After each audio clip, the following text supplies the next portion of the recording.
우리 성도님도 한번 눈을 한번 감아 보시겠습니까? 예, 주무시는 시간은 아닙니다. 눈을 감고 한번 이렇게 제가 주문을 걸 테니 한번 따라와 보시죠.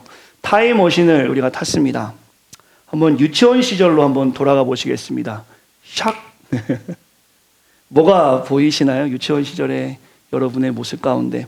다시 시간을 좀 변경해서 국민학교, 초등학교 시절로 한번 돌아가 보시죠. 그때 여러분 어떤 선생님과 함께 좋은 추억이 있으십니까? 또한 그때 가장 좋아했던 운동과 공부는 무엇이었습니까? 옆에 짝꿍과 싸웠던 일을 한번 기억해 보시지요.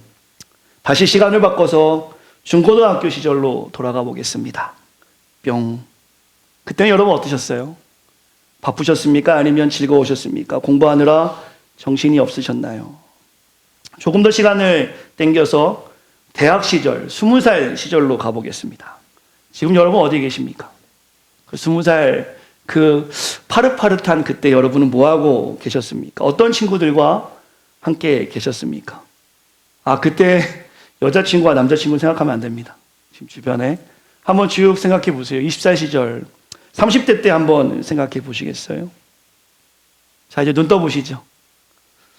네, 과거를 잘 다녀오셨습니까? 어떠신지 모르겠습니다. 자꾸 머리 내리에 헤어졌던 남자친구가 생각나면 안 됩니다. 걔 뭐하고 있을까? 잘 살고 있습니다. 어떠셨어요? 지금 여러분이 눈을 잠깐 감고 과거에 가보았습니다. 만족하십니까? 만족하세요? 과거, 사실 돌아갈 수 없는 길입니다. 우리가 잠시 눈을 감았지만 눈을 감고 마술사가 나타나고 체면사가 나타나고 별의별 방법을 다 써도 과거의 모든 것을 되돌릴 수 있거나 기억할 수 없어요. 한 시인은 그렇게 이야기합니다.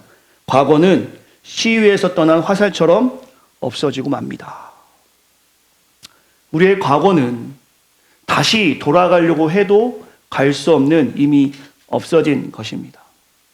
이것을 기억하시고 오늘 말씀을 좀 보시면 좋을 것 같아요. 오늘 본문의 로마서 6장의 말씀을 살펴보시면 오늘 이 자리에 있는 우리 성도들에게 하나님의 말씀으로 좀 축복하고 싶고 오히려 사랑을 좀 나누고 싶은 말씀인데요. 같이 한번 이렇게 인사하겠습니다. 인사하세요. 돌아갈 수 없는 길에 가려고 힘쓰지 마세요. 이렇게 인사하세요. 돌아갈 수 없는 길에 가려고 힘쓰지 마세요. 이게 어려우면 영어로 할까? No turning back. 이렇게 인사하겠습니다. No turning back. 또 한 번 하세요. 네. 지금 과거의 회상에 너무 잠겨 있는 건 아니시죠?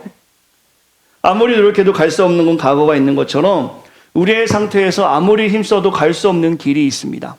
오늘 살아계신 하나님 말씀으로 그 말씀을 여러분과 나누며 축복의 말씀으로 좀 나누고 싶어요. 그동안 우리가 24번에 걸쳐서 복음 스페셜리스트라는 큰 주제를 가지고 로마서의 말씀을 나눴습니다. 여러분들이 그 말씀을 좀 다 기억하시면 좋겠다라는 생각이 들어요. 왜냐하면 그 말씀 속에서 우리의 상태를 알아야 오늘 말씀이 축복의 말씀, 은혜의 말씀, 또한 사랑의 말씀이 되기 때문입니다. 우리의 상태에서 주신 그 은혜가 무엇입니까? 바로 복음이죠. 부끄럽지 않은 소망, 복음. 이 복음이 여러분과 오늘 저에게 계속해서 기억날 수 있어야 되는데 1장부터 6장까지의 말씀을 다 나눴는데 우리 성도님 다 기억하시나요? 제가 처음부터 쭉 한번 다시 할까요? 저는 목회하며 강해 설교를 하고 말씀을 전합니다. 오늘까지 25번째 말씀이고 제가 페이지를 보니까 한 500페이지가 좀 넘는 페이지를 썼더라고요. 그것이 책으로 나오진 않겠습니다만 한 편 한 편을 정말 최선을 다해서 하나님 말씀을 증거하기 위해서 힘을 썼다라는 나름대로의 마음을 가지고 좀 살펴봅니다. 강해 설교라는 것은 성경 본문의 해석을 중요하게 여기는 방법입니다. 각 단어 하나하나마다 관심을 갖기보다는 성경 저자가 사용한 단어가 의미하는 바를 찾고 성경 본문과 연결하여서 역사적으로, 문법적으로, 문자적으로 연구를 깊이 하여서 전달하는 방법인데 이렇게 해서 살아계신 하나님 말씀을 증거하는 방법이 강해 설교의 방법이에요. 이 방법들은 저는 고스란히 우리 성도들에게 전달될 거라 믿습니다. 제가 수고한 만큼, 제가 연구한 만큼, 제가 땀 흘린 만큼 이것은 분명하게 성도들에게 그대로 잘 전달될 거라는 확신을 가지고 하나님 말씀을 전하고 있죠. 다행스러운 것은 강해 설교하면서 우리 성도님들의 수준이 신앙의 수준들이 높기 때문에 특별하게 어렵지 않고 말씀을 전하면서 참 기쁨을 경험하기도 합니다.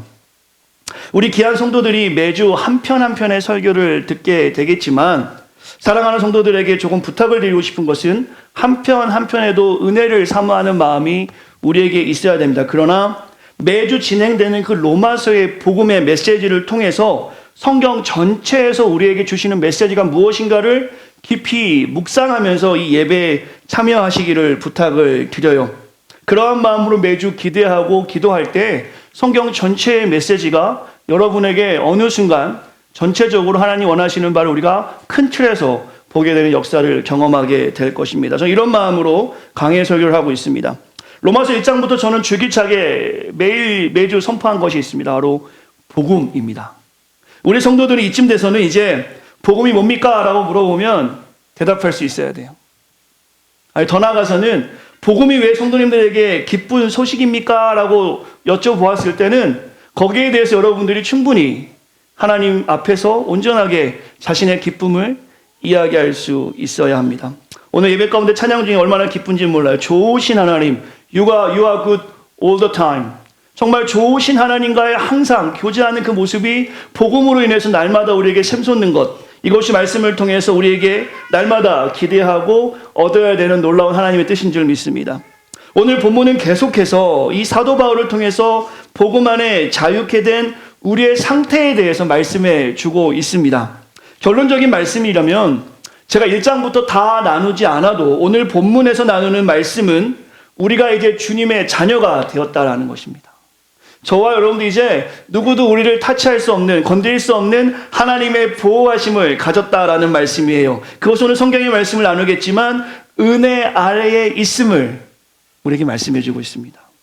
이전에는 진노의 자녀로 살아갔지만 더 이상 돌아갈 수 없는 거예요. 진노의 자녀로 돌아가 살고 싶어도 우리는 돌아갈 수 없는 겁니다. 하나님이 울타리 안에서 우리를 보호해 주시고 있기 때문이란 말씀이죠. 오늘 말씀은 그 축복의 말씀이에요. 여러분하고 저하고 이 말씀 속에서 하나님의 사랑을 듬뿍 경험할 수 있었으면 좋겠습니다. 복음은 우리가 자유케 됐음을 선언해 주십니다. 복음은 우리의 본향인 천국 가는 티켓이에요. 한국 이제 겨울에 혹은 내년에 가실 분들 계시면 한국에서 오신 분들 가신다는 생각만 하면 얼마나 좋습니까? 두근거리고 본향이 한국이신 분들, 이 복음을 들을 때마다 우리에게 이런 기쁨이 있어야 한다는 것입니다. 본향을 향한 천국 티켓. 복음은 우리가 가진 어떤 소식보다도 좋은 소식이 되어야 돼요. 내가 하나님과 함께 한다니, 나 같은 자가 하나님의 보호하심을 받는다니. 신학자인 찰스 하지는 이런 이야기를 했습니다. 복음은 너무 단순해요. So simple이라는 단어를 썼어요. 복음은 너무 단순하여 아주 작은 아이들도 쉽게 이해할 수 있다. 또한 복음은 너무 심오하여 so profound라는 단어를 썼습니다. 복음은 너무 심오하여 가장 지혜로운 신학자들에 의한 연구로 소멸되거나 고갈시키지 못할 정도로 복음은 풍성하다라고 해요. 저는 우리 새생명 성도가 이 로마서의 강해를 통해서 이 복음의 심플함도 경험하시고 그 심오함도 경험하셔서 누군가 우리에게 너가 가진 소망이 무엇이냐고 물어봤을 때 온유함과 담대함으로 우리가 가진 복음에 대해서 전할 수 있는 그러한 사랑하는 성도들이 되었으면 좋겠어요. 오늘 본문의 말씀은 그 복음 안에 있는 자들이 no turning back 한다는 것을 사도 바울이 그 로마서에 있는 복음을 받아들인 수많은 사람들에게, 또한 오늘 우리에게 하나님께서 말씀해 주고 있다는 것이죠. 말씀을 바로 이어가도록 하겠습니다. 6장 1절의 말씀부터 함께 보시면 좋을 것 같은데요. 6장 1절의 말씀을 같이 읽겠습니다. 시작.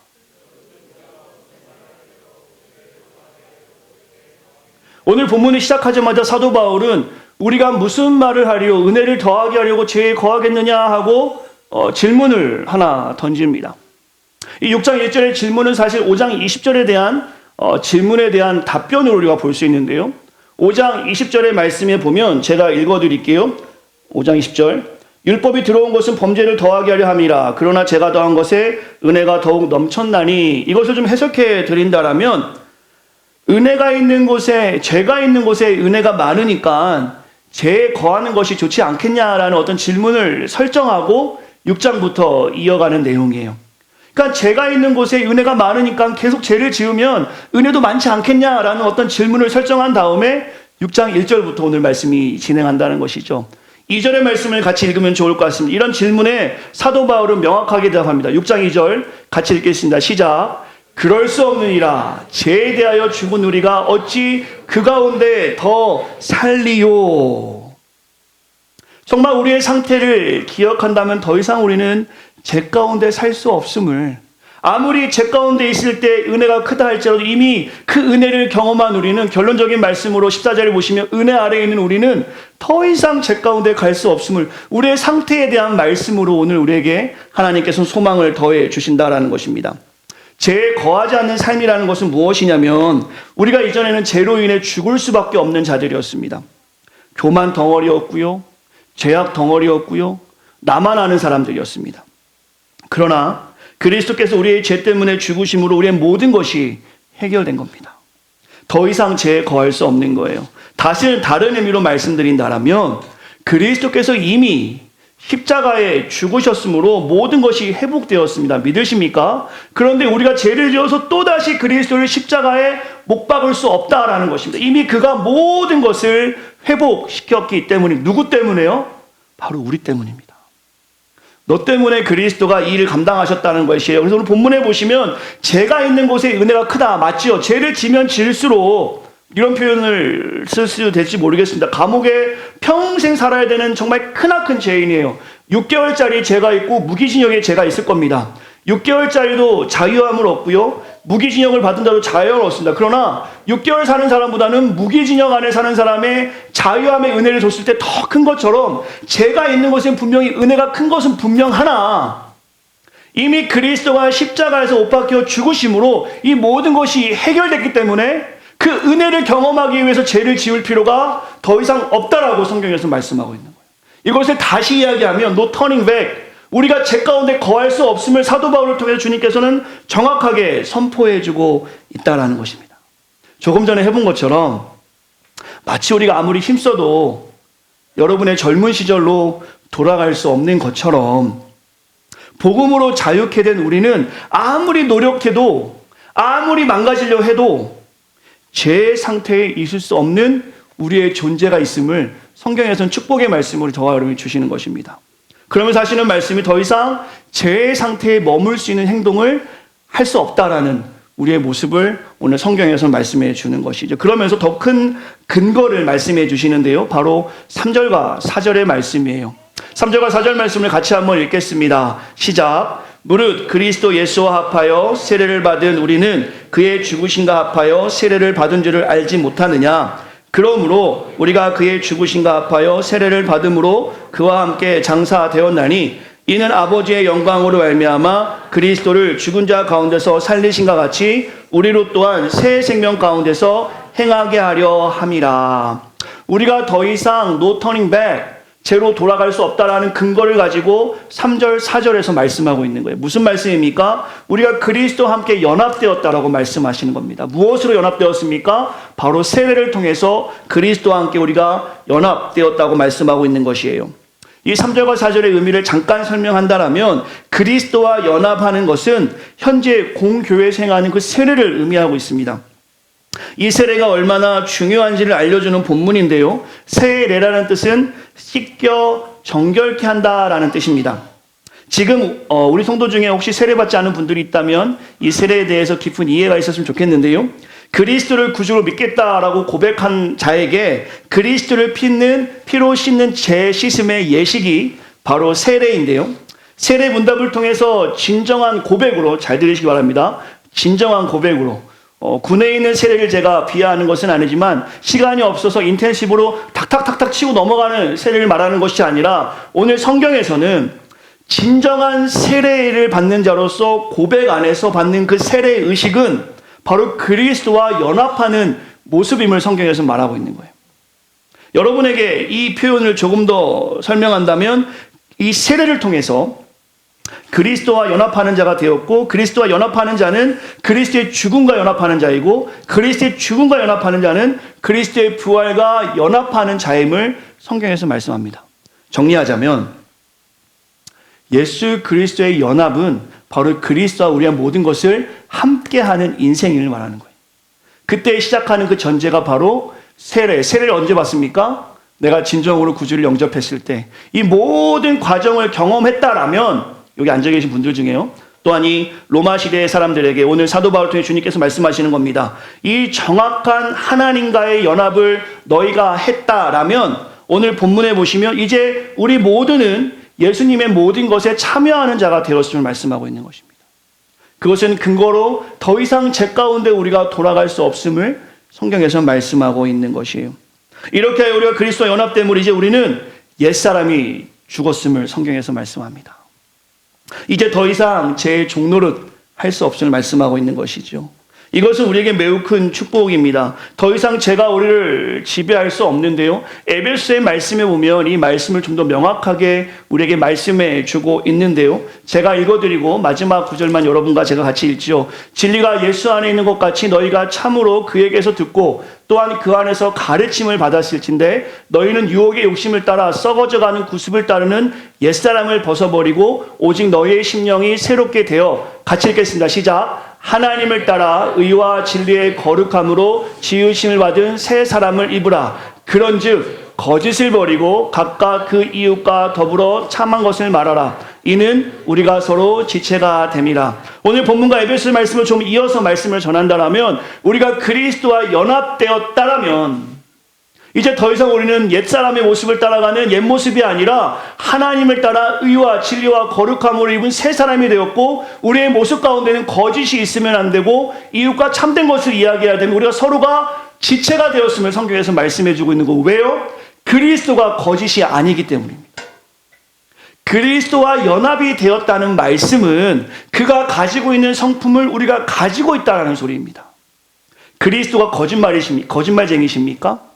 그리스도가 사기꾼인가요? 그리스도가 질투가 많으세요? 그리스도가 이기적이세요? 시기가 많으세요? 수근두근하세요? 혹은 쾌락을 좋아하십니까? 우리가 믿는 예수 그리스도는 그것과는 다른 분이라는 것이죠. 진리이시고 선하시고 하나님의 놀라운 뜻을 행하시는 분, 낮고 천한 이 땅에 겸손의 왕으로 오셔서 겸손이 무엇인지를 보여주신 분이고 낮아짐이 무엇인지를 보여주신 분이며 용서가 무엇인지를 보여주신 분이라는 것입니다. 우리가 오늘 본문의 말씀, 사도 바울을 통해서 주신 말씀을 기억한다라면 우리가 그리스도와 연합되었다라면 no turning back, 옛사람으로 돌아갈 수 없음을 사도 바울을 통해서 주님께서 명확하게 우리의 신분에 대해서 말씀해 주고 있는 거예요. 이것이 오늘 본문에서 오늘 우리에게 주시는 놀라운 하나님의 뜻이라는 것입니다. 옛사람이 죽고 새사람이 된 것은 25절의 말씀과 같이 살아야 되는 것이죠. 이게 바로 그리스도와 연합된 삶을 이야기합니다. 종교개혁자 칼빈은 교회 안에 네 그룹에 대해서 이렇게 이야기합니다. 첫 번째 그룹, 하나님을 교회 안에 있는 사람들을 말합니다. 하나님을 전혀 모르고 우상숭배에 파묻혀 있는 자도 교회에 있다고 합니다. 두 번째 그룹, 성례전에 참가하는 시작하였으나 불결한 생활을 세상에서는 계속 불결하게 사는 것을 계속하며 입으로는 하나님을 고백하면서 행동으로는 하나님을 부정하는 이름뿐인 그리스도인도 교회 안에 있다는 것입니다. 세 번째, 마음의 사악함을 헛된 의식으로 감추는 위선자도 교회에 있다는 것이에요. 네 번째, 같이 읽겠습니다. 시작. 하나님의 영으로 중생하여 진정한 성화에 관심을 가지는 자.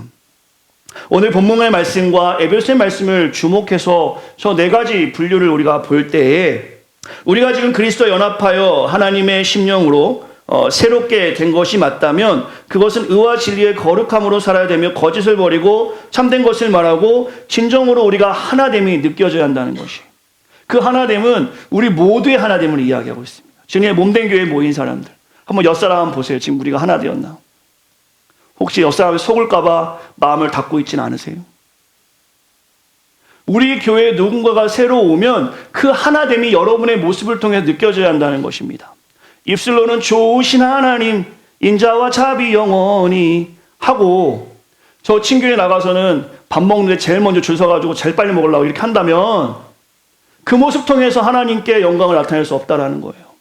우리 교회는 그렇지 않지만 교회에서 예배 끝난 다음에 은혜를 막 사모하다가 주차장에서 먼저 나가려고 싸우는 모습이 일어난다면 그 또한도 문제가 있다라는 것입니다. 저 네 부류가 교회 안에 있음을 물론 칼빈이라는 신학자를 통해서 분류되어 있지만 메이크센스함을 우리가 보게 된다. 여러분은 어느 부분에 우리가 속해 있습니까? 사실 우리 모두는 그리스도와 연합이 되었다라면 네 번째 부류에 속해 있어야 된다는 것이, 이것이 오늘 본문에서 말하는 죄로 돌아갈 수 없는 상태, 우리의 상태의 모습을 저렇게 표현할 수 있겠죠. 만약 우리가 지금 이 말씀 가운데 거룩한 부담을 느끼는 부분이 조금이라도 있다면, 내 안에 낮아짐이 없고, 내 안에 섬김이 없고, 내 안에 용서가 없고, 내 안에 사랑이 없는 모습이 조금이라도 그 옛 모습이 여전히 있다라면 저와 여러분들이 1, 2, 3번 중에 하나가 아닌가를 스스로가 한번 생각해 보셔야 합니다. 계속해서 말씀이 중복될 수 있겠지만 소아시아 7교회 책망을 여러분과 제가 기억하지 못하면 그 책망은 우리의 것이 된다라는 것이죠. No turning back. 우리는 절대로 그 자리에 돌아갈 수 없는데 자꾸 왜 돌아갈 모습을 가지고 살아가냐라는 것이죠. 사랑하는 새생명 우리 귀한 성도 여러분, 저는 오늘 여러분 만나니까 참 좋습니다. 오늘 설교도 길지가 않아요. 여러분의 큰 기쁜 소식이 될 거라 믿습니다. 근데 정말 여러분 만나는 한 분 한 분이 귀하고 정말로 놓치고 싶지 않아요. 평생 만나고 싶어요. 그러나 하나님의 사랑을 배제한 만남이 되지 않았으면 좋겠습니다. 복음이 빠진 만남이 되지 않았으면 좋겠어요. 그리스도를 닮은 모습이 배제된 모습의 공동체가 되지 않았으면 좋겠습니다. 오늘 말씀을 통해서 우리가 그리스도와 연합함으로 분명히 죄에서 자유함을 얻었는데 왜 죄 가운데 사는 모습이 드러나는가? 제가 생각해 보았어요. 우리 교회가 아닐 수도 있지만 이 땅의 크리스찬들이 왜 이렇게 자유함을 얻었는데도 불구하고 여전히 옛 성품이 드러나고 있는가 생각해 보았어요. 그것은 죄의 모습을 고스란히 간직하고픈 우리의 여전한 죄성 때문입니다. 주님께서는 우리를 의롭다고 칭해 주신 것 뿐이에요. 하나님께서 이제 저를 보실 때 다이렉트 면으로 보지 않고 이제 예수 그리스도를 통해서 보기 때문에 이제 우리는 의로운 모습을 보이겠지만 여전히 우리 가운데 죄 가운데 있는 모습이 있다라는 말입니다. 사실 이것이 은혜예요. 우리는 죄인이지만 하나님 우리를 의롭다고 칭해 주신 것, 이것을 깨달아야 우리 가운데 교만함이 없어집니다. 우리 가운데 의가 없어져요. 내가 할 수 있는 게 아무것도 없어요. 이 칭의의 놀라운 은혜를 경험하지 못하면 여전히 내 의가 드러날 수밖에 없는 우리의 죄성을 가지고 있는데요. 이 죄성이 여전히 우리 가운데 가득하기 때문에 분명히 우리의 상태는 변화되었는데 우리의 모습 가운데 하나님의 역사가, 하나님의 성품이 나오지 않는 것이겠죠.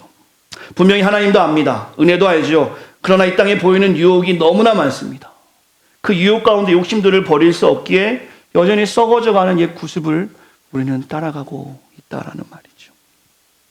이것은 우리의 정체성에서 혼란을 주는 일이 됩니다. 우리뿐만 아니라 이러한 아이러니한 모습의 교회가 있을 때 아직 하나님을 알지 못하는 수많은 사람들이 교회에 대해서 잘못 인식하게 되어 가고 있다라는 것이죠.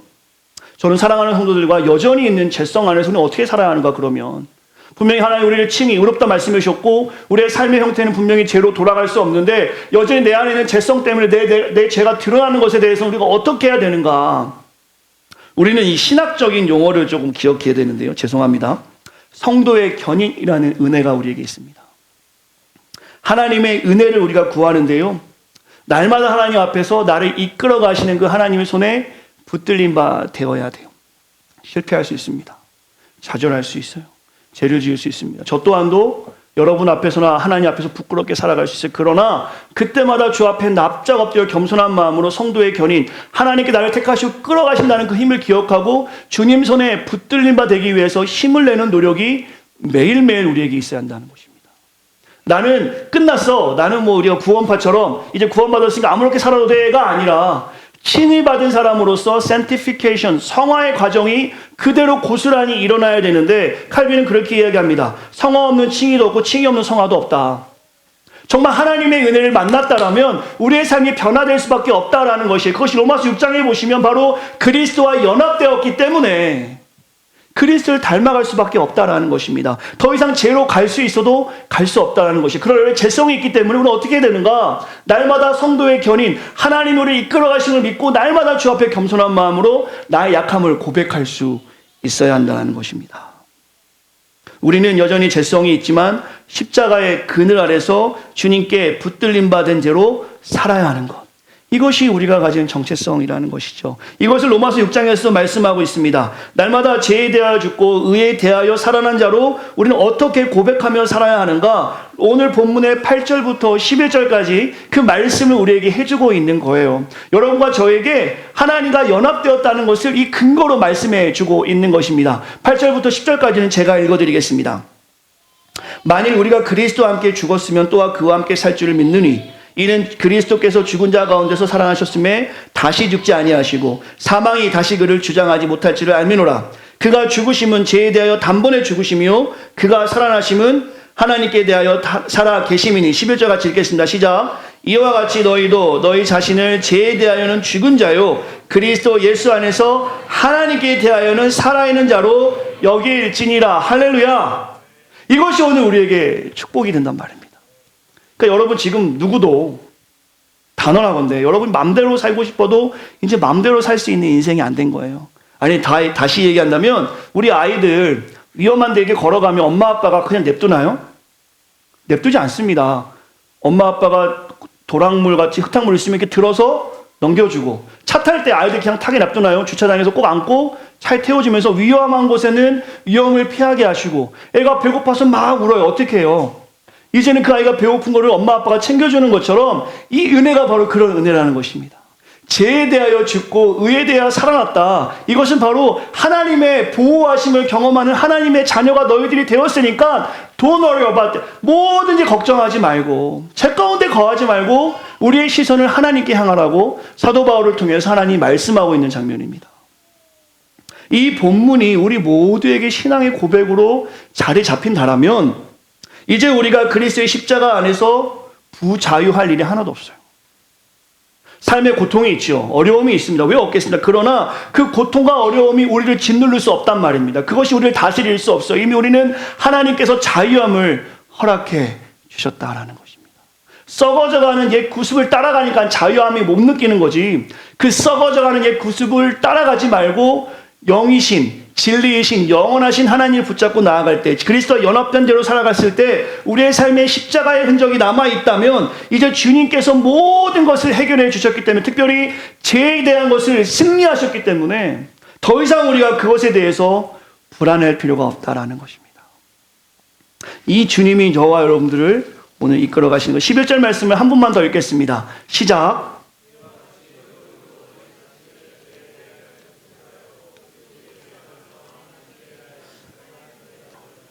아멘. 이 11절의 의미는 성도인 우리가 그리스도의 죽음과 부활과 연합되었으므로 죄에 대해서는 분명히 죽었고 이 죄에 대해서는 자유할 수 있다. 오늘 말씀의 제목으로 기결되는데요. No turning back. 돌아갈 수 없음을 분명하고 명확하게 오늘 우리에게 말씀해주고 있는 거예요. 사실 여기서는 막 환호성이 나야 돼요. 우리 교회가 좀 큰 교회면 다른 거 몰라도 폭죽이 터져야 됩니다. 돌아갈 수 없다. 저만 기쁨, 이 돌아갈 수 없다는 게 얼마나 기쁜 일인지 몰라요. 이것이 오늘 로마서에서 아직 복음을 접하지 못했지만 하나님을 믿고 있는 로마에 있는 수많은 크리스찬들에게 또한 이 시대에 살아가고 있는 죄 가운데서 헤매이는 우리들에게 자유함을 주시는 본문이라는 것입니다. 찬양 중에도 이런 찬양이 있죠. 주님 뜻대로 살기로 했네. 주님 뜻대로 살기로 했네. 주님 뜻대로 살기로 했네. 뒤돌아서지 않겠네. 이 세상 사람 날 몰라줘도 이 세상 사람 날 몰라줘도 이 세상 사람 날 몰라줘도 뒤돌아서지 않겠네. 이 찬양의 고백이 바로 오늘 본문의 말씀을 충분하게 하나님 주신 진리와 계시형으로 받아들이는 신앙 고백 안에서 할 수 있는 찬양이라는 것이죠. 세상이 나를 다 안 알아줘도 내 모든 삶에서 내가 부정되어도 하나님만 바라보는 나는 오직 주만 따라가겠다. 청년들 찬양에는 거기에 붙어서 어떠한 시련이 와도 이런 찬양도 있어요. 붙여서 나 돌아서지 않으리 빰. 청년사역 옛날에 할 때 이게 빵, 이 마지막에 중에 드럼이 빵, 오늘 대강을 잘 쳤는데. 그 나가서는 다 돌아와서 다시 자기대로 가잖아요. 입술만 하는 건 소용이 없다는 겁니다. 돌아서지 않겠다고 수없이 소리하지만 오늘 말씀의 내용을 나의 것으로 받아들이지 않으면, 나의 자유한 상태가 어떤 상태인지를 알지 못하면 우리는 결코 하나님의 은혜를 알 수가 없어요. 여전히 옛 가운데 살아가는 겁니다. 여전히 거짓말하는 게 부끄럽지 않은 거예요. 여전히 의롭지 못한 게 부끄럽지 않은 것이고 내 안에 분노와 혈기를 내는 것이 아무렇지도 않은 겁니다. 우리 이런 일에 대해서 완전하게 돌아설 수 있어야 한다는 것이죠. 왜 그렇게 할 수 있습니까? 그리스도를 믿음으로. 정말 그리스도와 연합됐다라면 우리 가운데는 더 이상 죄가 그렇게 쉬운 일이 돼서는 안 된다라는 것입니다. 죄송합니다. 제가 이 옷을 여기 와가지고 한 2-3kg가 쪘나 봐요. 부끄러운 고백이지만 이 단추가 잠기긴 합니다. 잠기긴 하는데 가끔 좀 열을 내면 좀 불편하고 풀리긴 하는데 돌아가야겠죠. 제가 요거는 돌아가야 됩니다. 예전 모습으로. 그래야지 맞겠지만 이거 빼고는 저와 여러분들이 제 가운데 있는 모습으로 절대는 돌아가서는 안 되는 거예요. 돌아갈 수도 없다라는 것입니다. 오늘 말씀의 결론을 좀 내겠습니다. 오늘 말씀의 결론을 보시면서 사도 바울은 오늘 복음을 위해 살아가는 로마를 향해서 말씀하시고, 또한 이 말씀은 그리스도의 피 묻은 십자가를 경험한 우리 새생명 성도들에게 주시는 놀라운 하나님의 말씀이라는 것입니다. 12절부터 14절의 말씀은 우리의 신앙의 고백으로 같이 한번 읽겠습니다. 시작. 너희 몸을 지배하지 못하게 하여 몸의 사욕에 순종하지 말고, 또한 너희 지체를 불의의 무기로 죄에게 내주지 말고 오직 너희 자신을 죽은 자 가운데서 다시 살아난 자 같이 하나님께 드리며 너희 지체를 의의 무기로 하나님께 드리라. 제가 너희를 주장하지 못하리니 이는 너희가 법 아래 있지 아니하고 은혜 아래 있느니라. 할렐루야.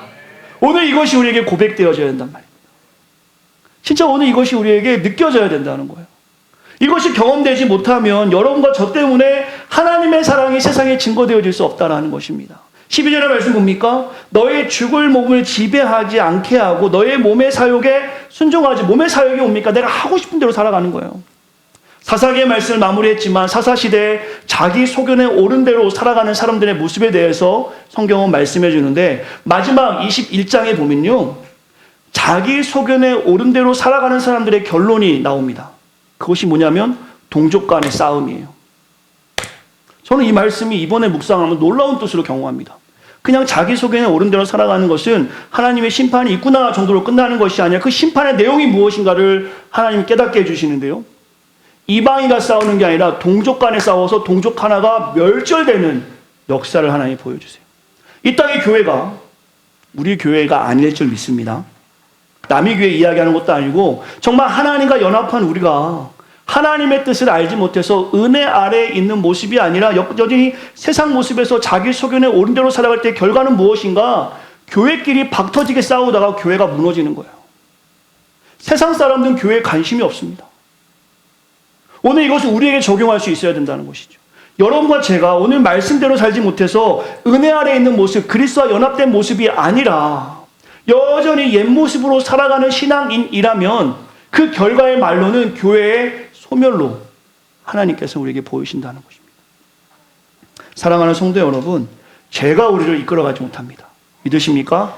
죄가 우리를 드라이브할 수 없어요. 아무리 우리가 정말 부족한 사람일지라도 죄 가운데 거할 수 없음을 성경에서는 선언해 주셨습니다. 은혜 아래에 있기 때문에 더 이상 no turning back, 우리가 뒤로 돌아갈 수 없다는 것을 우리에게 축복의 말씀으로 오늘 해주신다는 거예요. 저는 이 말씀을 준비하면서 참 기뻤습니다. No turning back.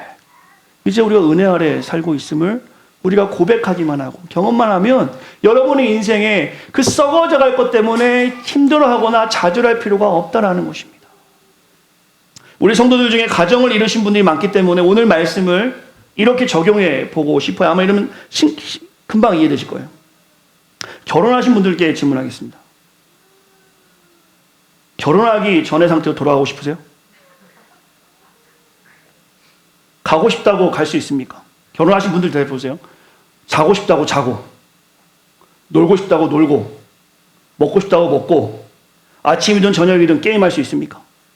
결혼하신 분들 말입니다. 대답해 보세요. 결혼하기 전처럼 마음대로 살 수 있어요? 종종 저와 함께 사는 분은 저한테 그러려면 혼자 살지 그런 얘기를 종종 합니다. 혼자 살 수 없습니다. 한번 질문해 볼게요. 그렇게 살 수 있습니까? 결혼을 했는데 청년 때처럼, 총각 때처럼, 처녀 때처럼 살 수 있습니까? 그럴 수 없습니다. 이렇게 또 한번 질문할 수 있겠죠. 그러면 지금 그 가정을 이끄는 삶이 괴롭습니까? 고개 들어야지 자유한 겁니다. 그렇지 않습니다. 이전에 혼자 편하게 살 때로 돌아갈 수 없지만 지금 가정을 이루고 아름다운 아내와 남편과 토끼 같은 자식들이 주는 기쁨은 젊을 때 내 맘대로 살았던 때와의 기쁨하고는 비교할 수 없어요. 그러나 그 아름다운 아내, 그 멋있는 남편, 토끼 같은 자식들이 가끔 힘들게 합니다. 예. 혼자 살 때가 이때는 좀 편했겠다라는 생각이 들 때도 있어요. 그러나 믿는 자들에게는 기억하시면 좋겠어요. 가정을 이룬 우리의 삶에서 이 가정을 유지하고 이끌어가는 것은 이제부터는 사명입니다. 마태복음 19장 5절과 마가복음 10장 9절의 말씀에서 하나님이 짝지어진 것을 사람이 나눌 수 없다는 말씀으로 제가 나누겠다면 이제 하나님께서는 우리의 만남 가운데 간섭하여 주시어서 이것을 사명으로 한 공동체를 이루어 주셨다라는 것입니다. 작은 공동체를 가정부터 하나님은 이루어 가신다라는 것이죠. 그렇다면 우리가 옛 모습대로 가정을 이끌어갈 수 없어요. 아무 때나 나 편하자고 맘대로 살면서 내 가정을 돌보지 않을 수 없단 말입니다. 가정을 이루었다면 이제 그 삶은 가정을 이끌어가는 삶으로 내 삶이 변해야 돼요. 우리 이제 아이를 곧 낳게 되는 우리 젊은 신혼부부들 예전처럼 살 수 없단 말입니다. 지금 누리셔야 돼요. 서원관 입사한테 물어보면 돼요. 근데 서원관 입사가 행복해 보이지 않아요? 어제 축구를 잠깐 했는데 몸이 철이다, 강철. 와, 체력이 더 많아졌어요. 아빠의 무게감이구나. 여러분에게 제가 이 말씀으로 오늘 말씀을 정리한다면 이것이 바로 복음 안에 살아가는 자의 모습입니다. 지금 복음 안에 살아가는 것 때문에 거룩한 부담감이 있어요. 분명합니다. 그러나 그 거룩한 부담을 잘 감당할 때 이것이 사명으로 우리가 쓰임받는 것입니다. 이것이 은혜 아래에 있는 자의 모습이라는 것이죠. 서론에서 우리가 했던 행동을 기억하시면 좋겠습니다. 눈 감는다고 과거로 돌아갈 수 없는 것처럼 우리가 은혜 안에 있기 때문에 더 이상 우리는 죄 가운데로 돌아갈 수 없는 은혜의 상태에 있게 된 것입니다. 이 은혜의 상태를 여러분이 누리지 못하면 하나님의 놀라운 사랑을 경험할 수가 없어요. 사랑하는 성도 여러분, 이 죄로 돌아갈 수 없는 특권이 얼마나 큰 특권인지를 우리 새생명교회에서 로마서 강해를 통해서 또 여러분이 말씀 묵상하시면서 성도 간의 교제를 통해서 그 특권을 누리실 수 있는 사랑하는 온 성도가 되시기를 간절히 축원합니다.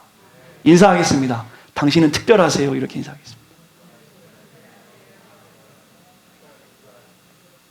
그래서 혹시 주변에 이렇게 계시다가 관계 가운데 서운한 걸 경험하게 되시면 이렇게 하시면 돼요. 내가 아직 변화되지 못해서 그렇게 보이는구나. 그래서 스스로가 스스로를 판단하셔야 돼요. 우리 모두가 다 변했어요. 우리의 상태는 은혜 아래에 있는 상태가 된 것입니다. 결국 돌아갈 수 없는 죄의 자리에서 완전하게 벗어나서 주님과 깊은 교제함으로 날마다 제 용서함 가운데 주님을 닮아가는 사랑하는 온 성도가 되었으면 좋겠습니다. 이것이 오늘 본문을 통해서 우리에게 주신 하나님 놀라운 뜻입니다. 찬양팀 앞으로 나오셔도 좋고요. 우리 성도들과 함께 하나님 말씀을 계속 나누면서 저에게 주신 은혜들이 있습니다. 그것은 변화에 대한 갈망입니다. 그러나 그 변화에 대한 갈망 속에서 저에게 중심을 잡을 필요가 있음을 경험하게 돼요. 그것이 복음입니다. 하나님께서 우리 교회를 귀하게 사용하실 거예요. 그러나 복음이 없이 사용받는 것은 우리의 교만을 쓰임받는 것이고 우리의 자랑이 쓰임받는 것이기 때문에 궁극적으로 그것은 사사시대의 자기 소견에 오른 대로 살아가는 사람과 다를 것이 아무것도 없습니다. 그럼 오늘 말씀 통해서 내가 그리스도와 연합되었구나. 나 같은 사람이 정말 감히 주 앞에 고개 들고 나올 수 있는 죄인이 그리스도의 죽으심으로 그리스도와 연합되었구나. 그의 죽음이 나의 죽음이었고 그리스도의 부활이 나의 부활이었구나. 내가 새 생명을 얻었구나. 이 놀라운 사실을 우리가 경험하기만 한다면 이제 여러분의 삶은 변할 거예요. 변할 수밖에 없는 거예요. 칭이 없는 성화 없고 성화 없는 칭이 없다고 말한 것이 저는 동일하게 동의합니다. 정말 여러분이 하나님 만났으면 그리스도를 닮아갈 수밖에 없는 것이겠죠. 이 땅의 교회들의 모습들을 살펴보면 안타까운 모습들을 우리가 보기, 저의 모습도 그렇고요. 여러분 한 사람 한 사람은 사실 안타까운 모습이 없겠습니까? 그러나 오늘 좀 자부심을 좀 가졌으면 좋겠어요. 나는 아무것도 쓰잘데 없는 인간이었지만 로마서 6장 1절부터 14절의 말씀을 우리가 다시 한번 묵상하면 그럴 수 없다. 이제 더 이상 너는 죄에 거할 수 없다라는 그 하나님의 놀라운 음성 가운데 기쁨과 소망 안에 우리가 거했습니다. 그리고 아직 변화되지 못한 모습을 스스로가 판단한다면 우리 안에 그 깊은 죄성을 끄집어내서 하나님, 내가 이것 때문에 하나님께 가까이 가지 못합니다. 그리스도의 십자가의 사랑으로 이 죄를 제거하여 주십시오. 내 상태가 지금 은혜 아래에 있는데 여전히 나의 귀와 나의 마음의 소리가 옛 모습을 향하려 합니다. 주님, 온전하게 주님께 향하겠습니다. 나를 견인해 주십시오. 이 놀라운 기도 제목이 여러분의 기도 제목이 되어지기를 간절히 축원합니다. 하나님을 알지 못하는 분들이 있다면 하나님께 한번 그렇게 기도해 보시면 어떻겠습니까? 그 자유함을 나도 한번 경험해 보고 싶습니다. 말씀을 통해서, 구역 모임을 통해서, 교제를 통해서 그 자유함 경험할 수 있게 해달라고 한번 그렇게 기도해 보시면 어떻겠습니까? 오늘 찬양을 같이 하면서 나아가고 싶습니다. 찬양의 가사 중에 이런 가사가 있죠. 우리의 작은 신음에도 응답하신 하나님. 여러분 한숨 쉬세요. 저는 종종 쉽니다. 제 아내한테 많이 혼나요. 한숨 좀 그만 쉬세요. 저도 모르게 밥 먹다가도 교회 생각하면 그래요. 그럼 하나님께서는 그 한숨도 들으시고 응답하신다는 것이 우리의 신앙의 고백인 줄 믿습니다.